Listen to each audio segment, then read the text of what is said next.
And then one night I just got so anxious about it and the hot flash and my heart was beating out of control. And one of the guys, I said out loud, hey, if I fall over or someone catch me, I'm not feeling great.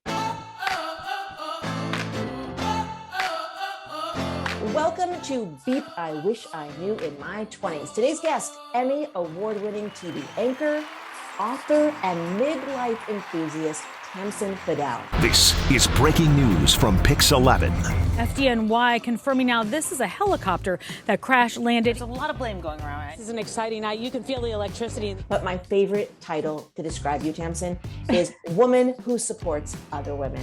Welcome to the podcast. Thank you. Thanks for having me. I'm so proud of you. I'm loving this.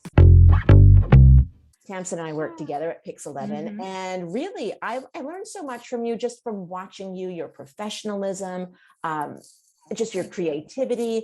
You're an author. You are killing it on Instagram, TikTok. You anchor the news in the largest TV market in the world, New York City. You've told stories. You've won Emmys, 13. Am I right?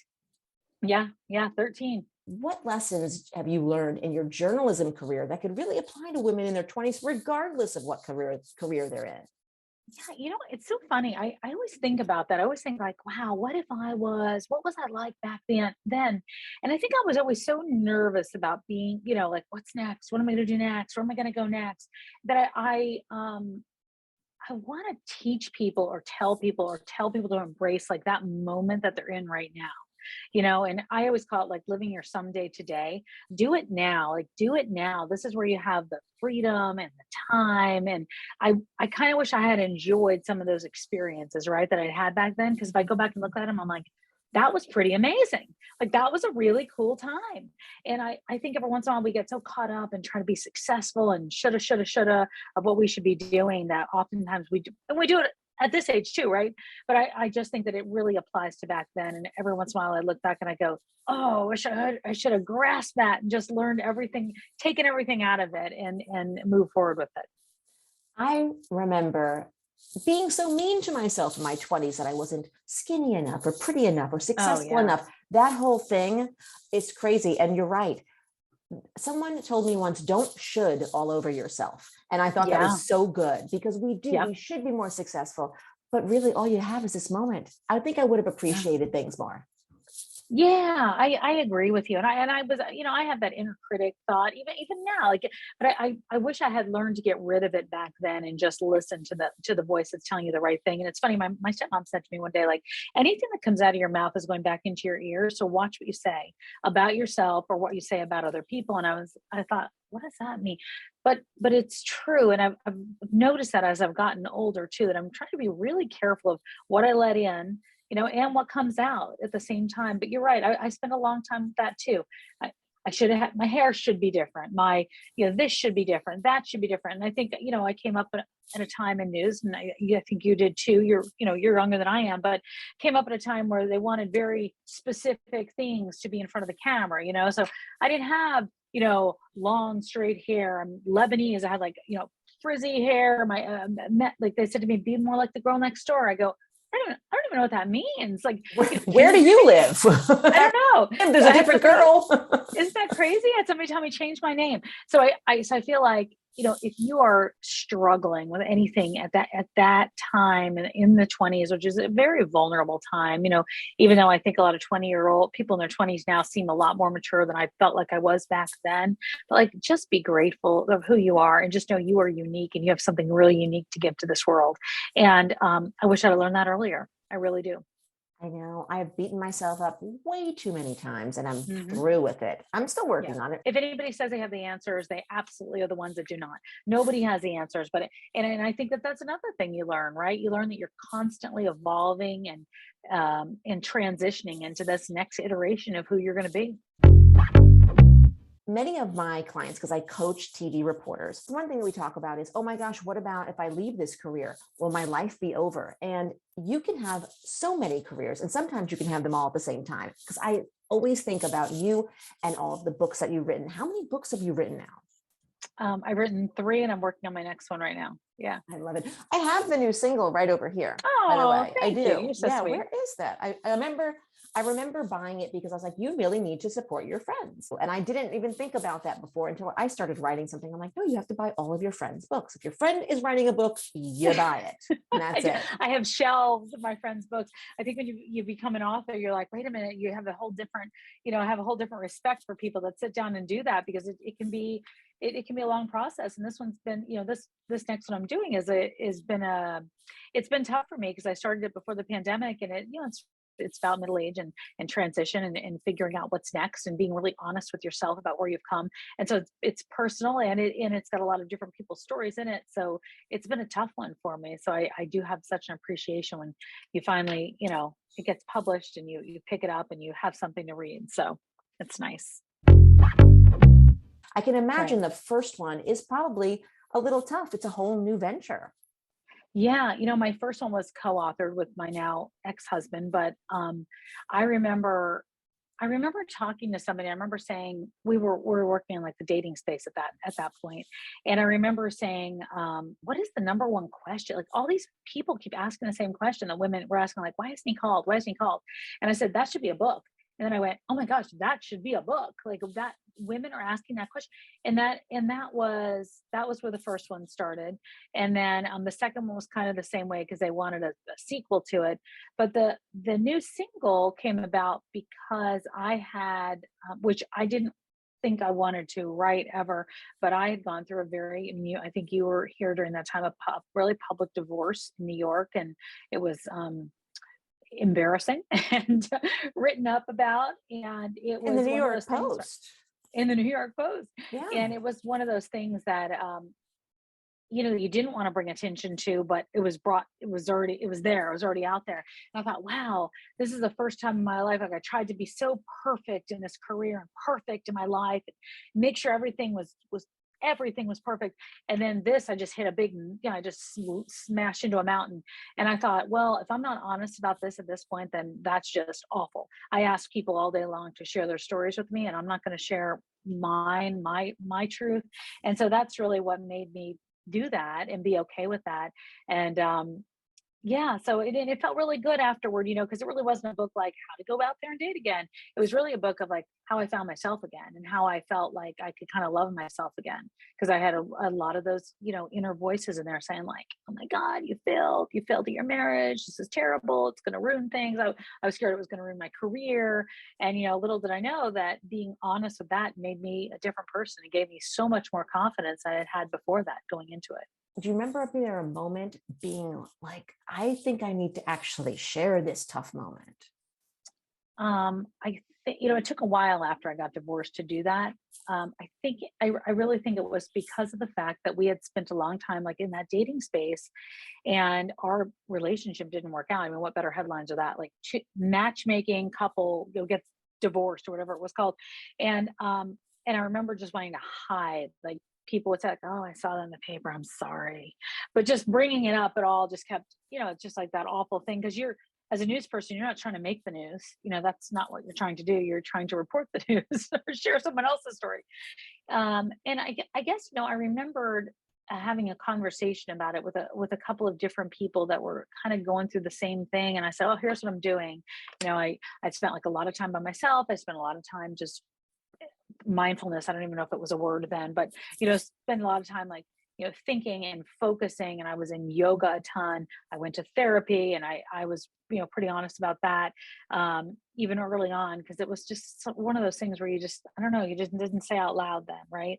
And I remember thinking like, wow, all these things that I'm doing have nothing to do with getting out there and dating again, because that's what everyone would ask. Like, when are you going to get out there and date again? And that was nothing that I had to do to heal after a divorce. What I had to do was silly things like clean out my apartment, get rid of my bed, get rid of my sheets, get a new wardrobe, learn to eat by myself again, stop eating standing up at the kitchen counter because I was single and didn't think I deserved to sit down at a table. So I think that what I realized was there was some different advice that I had, than what a normal divorce book would be. And that's why I decided to share it. So I started writing, and then I just couldn't stop. So it seems like this book is not just for someone who's out of a divorce. It's for someone who really wants to fall in love with themselves. I wanted to like myself again first, and then fall in love with myself. I called it finding, fixing, and falling in love with yourself again. Back in love with yourself, because that's what it was. I had lost myself completely. I was doing things that I didn't enjoy anymore.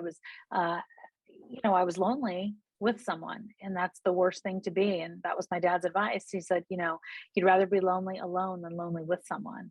And I didn't understand it at the time until it happened. And then I said, oh gosh, he was right again. My dad's advice, he's always right. They always are. They They're really always are. right. And that's the benefit of getting older, is that you've been through enough stuff. And that's kind of where I am with this podcast, is I've learned so many lessons. I remember a similar thing that I went through is when I was demoted from my anchor position here in DC.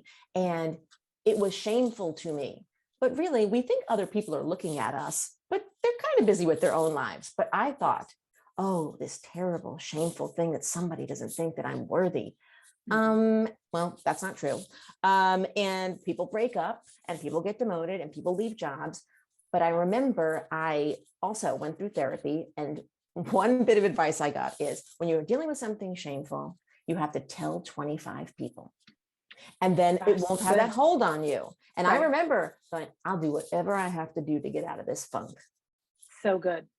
Such great advice, because you're right. Like, and especially this industry, of people that are coming up in this industry, like, there's going to be the bumps. You're going to hit the bumps. Not everyone's going to like you. Not everyone's going to like your voice, your face, your hair, how you report, how you write, what you do, how you told the story, how you didn't tell the story. And so I think that that those are the lessons that they should be teaching in school, about how to own who you are, own your power, unlock whatever that is inside of you that you need to get to that next place. Because I think it's actually harder now than it was when I came up, because there wasn't social media to compare to.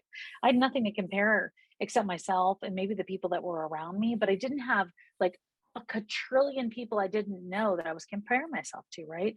So I think it can be a little bit harder. So you really have to, plant your feet in the ground and know who you are and what you want, and I was just talking about this with somebody, have your people around you that make you strong. I mean, I think that's what's important, instead of, taking a poll from every single person there is and people that are not important to you about what you should be doing next or how you should be feeling. You even said earlier about how you were trying to be perfect. And sometimes we think if we're perfect, we're going to isolate ourselves from criticism. But guess what? Some jerk's going to have something to say, which is always happening in this business. I got to tell you, I've been talking a lot about midlife and menopause. Did you ever think that I would be talking about that? Never. Would you even? Well, nobody really talks about it. I really want to talk about it. It's coming for us all. I'm talking about it. I'm talking about it because I'm in it. I'm out. I've got it. I'm dealing with all of it. But I was very nervous about doing it at first. And so I did it over on TikTok, because I'm like, I don't know anybody on TikTok. So I'm going to do it over there and just test it out and see how that goes, because I really wanted to talk about it, but I was scared to do it on the perfect Instagram. So I couldn't believe it, like the response that I got. And then I brought it over to Instagram. And then, of course, I started getting the comments of like, there's nothing more unattractive than a woman talking about menopause on this platform. Thank you. And I was so upset. I had 100 nice comments. I had one mean comment, and I fixated on it. I thought, I said to my husband, should I take the video down? Should I? I sounded like a little girl again. And he goes, what are you doing? He's like, give a message. Like, you can't change your message because one person doesn't like it. And I went, oh, you're right. But it made me very, very fearful. And so, talking about those kind of things and taking those chances and not being perfect, perfectly imperfect. This is part of the patriarchal society that we can't talk about women's issues. Oh, I'm so sorry. It makes other people uncomfortable. But we get periods and we get menopause if we are blessed enough and lucky enough to live that long. If we live that long, my mom died at 51 years old. She died of breast cancer, and I don't know if she ever went through menopause. I mean, she went through a surgical menopause, obviously, but I didn't know that at the time. So I thought she was going through breast cancer and chemotherapy and radiation. I had no idea what she was going through. So I feel in so many ways blessed to now, coming up on 51 and a half, I outlive my mom. Like this is a very pivotal year for me. And I think that that's a year that made me feel a lot bolder. And so I said like, oh, I'm unlocking my bold. Like I've got this bold side that's there and it's been there for a long time. And, every once in a while we put it away. And I think it's important to take it back out. And this has been my year to do that for sure. I'm going to share with you one of my Post-its here. Stop playing small. I have Oh, a couple of that's good. things I like that I it. have right here that I just write to myself as it comes Good. up. But you're right, Good. unlocking your bold. And I want to talk to you more about menopause and what should women in their 20s know that they don't know, because nobody talks about this. That's such a good question. And it's why I've been out there trying to make sure that it's a huge focus. I'm working on a documentary about it right now for those women in their 20s and 30s. Some people will go into it early, and that's what happens depending on, what's going on in their lives and what's going on physically. But what I wish I knew is that around the time that I was, I got my mammogram early at 34 years old, but I wish that I had been paying attention and known the symptoms. So the only thing I knew about menopause is like, women get hot. And that was all I knew, like, hot flashes. And that was it. And the truth is there was like 80 plus symptoms of menopause. And so the things that you don't realize, this is a time in your life, the average age is 51 to 52, but I went early and I was perimenopausal for a long time. And I was moody, cranky, feeling depressed all the time, cried for no reason, couldn't sleep, couldn't stay asleep, couldn't wake up. The hot flashes started. I had ridiculous bleeding on and off for years, where I had to go through different surgeries for that because I had polyps and all sorts of problems. But nobody ever said during that time, like, you might be perimenopausal. This happened all through my 40s. They said, you might be stressed from your divorce, or maybe you're depressed, go on antidepressants, or I don't know, try to eat better. Are you drinking enough water? All these things, and getting enough sleep. And it wasn't until, and this happened right at the studio, is that I was having a hard time reading the prompter and seeing the words. And I would look at the words and I'd be like, I don't know what that word is. The word would be whatever, earth. And I would go, I would skip the word, Deborah. Can you imagine, like, just skipping the word because I didn't know what it was? Wow. And then one night I just got so anxious about it, and the hot flash, and my heart was beating out of control. And one of the guys, I said out loud, hey, if I fall over or someone catch me, I'm not feeling great. And somebody had the foresight to go, you should probably get off the set and go, and I wound up on the floor of the bathroom. And that was when I started the journey of what in the world is really going on here. And so I did blood tests and I did this and that. And I found a midlife practitioner who said to me, like, oh, you're a postmenopausal now, like, you've gone through menopause. Because those 12 months that you're supposed to go without a period, I didn't really notice it because I was having bleeding from other issues. So I had no idea that was going on. So anyway, that's why I became so vocal about it. So I don't know if having your evening news anchor talk about menopause makes a lot of sense, but I report every other story. So that's what I'm doing now. I think women's issues are important. And this is not just even a women's issue. This is an issue for human beings. Yeah. And plus men are affected by this. Like, they don't know what's going on. My husband didn't know what was going on. My family didn't know what was going on. And a lot of the women, I actually interviewed a neurologist today, and she said, this is a time in your life where women are going through empty nest, taking care of parents, pivot, they're at the high point of their career. And then they're going through menopause, and their mind and the brain fog is real. Like, that's a real thing. When your estrogen just drops off, it doesn't just kind of go down a little bit, it drops off a cliff. And when that happens, it's very, very difficult to understand what's going on or even articulate it sometimes. So yeah, I agree. It's something to talk about, but I hope that young women know those symptoms way ahead of time. So when they start having them, they say, hey, wait a minute, maybe I'm not menopausal, but perimenopausal, because that can happen for a number of years leading up to that. And then that way they know what they're dealing with and they don't feel lost and confused, like, a lot of us have been. Yeah. Knowledge is power. I want to ask you about something I call the cage of age. Yes. Like you said, I don't know if you want your evening news anchor to be talking about menopause. And so there are these things that we're not supposed to talk about, or not supposed to share, or we're always supposed to look like we're 25, even though we're not. And so I know that this is magnified in the TV news industry. Sure. And anyone that is on Instagram. I mean, I will admit that I do filter some of my pictures. I'm going to put it Yep. out there. I'm not proud of that. I wish that I could be like, hey, here I am. And I would like some good lighting. Right. And the thing is, we do know about good lighting and contour and lashes and the whole thing. We're very skilled at this. Yes. How do you think we can help our younger sisters with this? Look, I look at it like this, for myself anyway. I look at this as my job. I look at this as, when I try to look the best that I can look for where I am right now. I'm never going to look like I did when I was 25. I'm never going to look like a 25-year-old that might be sitting next to me. I'm never going to know, some of the things that somebody younger than me. And I've learned to just kind of embrace that. But if I were a 25-year-old coming up, I would be saying, this is my job, and then this is who I am. And I think that that's what's really important, is to make sure that you can separate those two things, because you go back to saying, like, you were demoted from being an anchor. And I say you transitioned into another role, not that you were demoted. You transitioned into another place in your life to where you are right now doing this. You might not have been doing this if you were still anchoring. Oh, I wouldn't be. No, I don't think so either. So I think that, make sure that one is your chair, right? Anchor chair or accountant chair or whatever, influencer chair. And the other thing is who you are, because when you lose sight of that, that's when you have that problem. And you see people fall apart because they identify so much with that, and they don't realize, in time things change. And I think to be able to deal with those kind of transitions is what's so critical. And that's what I'm writing this next book about, because I think those transitions are very, very scary to go through. And I've seen some people do an incredible job of it, and other people really struggle with it.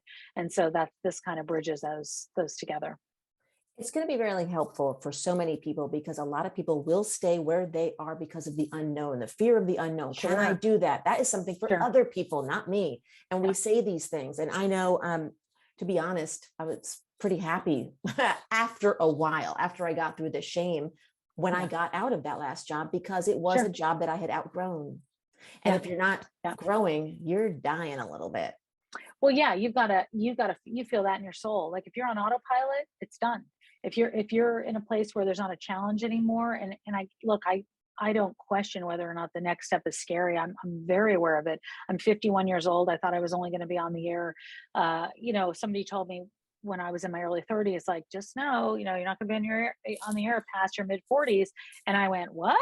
Like I didn't even think about age then, right? I was trying to get older, so I looked more mature. I was trying to be a grown up. And so I consider every day, I feel very blessed to be, where I am and what I'm doing, but I'm also very aware of who I am versus who I am in my job. And I think that it took me a really long time to acknowledge that and to figure it out. It is very hard when you are your job, or when your job is you. And that has happened to me in the past, for sure. I have had a lot of therapy and a lot of growth in the last 10 years. Me too, sister. Me too. High five. Big high five. I love it. I want to ask you some more fun questions. Yes. Remember, we were talking about, we can't be 25. Let me tell you, I really do not wish to be 25 anymore, because I had some really bad hairdos back then, some really bad clothes. So I always like to ask people about their 20s. Is there a particular job, hairdo, outfit that you remember that you just wish that we could erase from your memory? How many answers do I get? As many as you like. It's your show now. First job, WOAY TV. I have a picture somewhere. I put my hair back like this with a bow in it, I wore a white lace bow. And so when I'm anchoring, you see like the two sides of the bow here on either side. That was the first thing in one of those clips. The second thing was, they said, you need to cut your hair so you look older. So I took all that hair off and I cut it like super, super, super short. But I have naturally curly hair, because this, of course, is not real. I mean, it's my hair, but it's not like, this is not what my real hair is like. And so it got super, super, super short. And then I just had like a little bit here, but it was like, I don't even know what to do. I don't even know what the hairdo was. It was just like, I don't know. It was just confused. And so I went through that stage for a while. My dad said, I didn't even recognize you when I got off the plane, like from West Virginia. Let's see, those were bad ones. I think I came to New York with that hairstyle too, but I just made it a little more poofy on the top. Wow. Those were pretty bad. Yeah. I think I own that. I'm so happy to talk to you. Can you leave us with one more little quick tip about unlocking your bold? Because you're writing, and right now you've got a podcast, you've got you're on IG, you're on TikTok, all about unlocking your bold.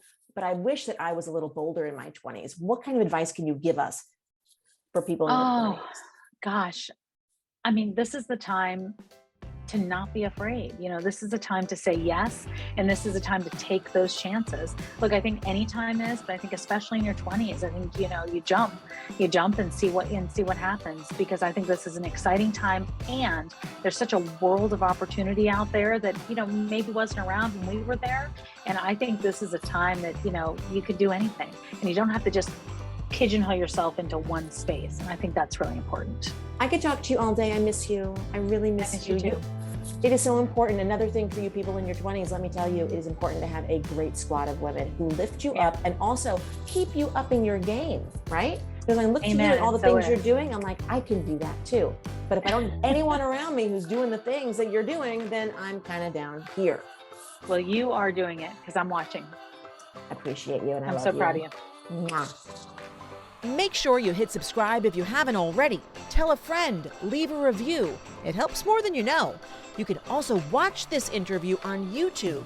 Follow us on Insta and TikTok at Debra Alfarone for more beep I wish I knew in my 20s. And drop your email to be the first to know about new episodes. And guess what? I'll send you my free GTFO confidence guide.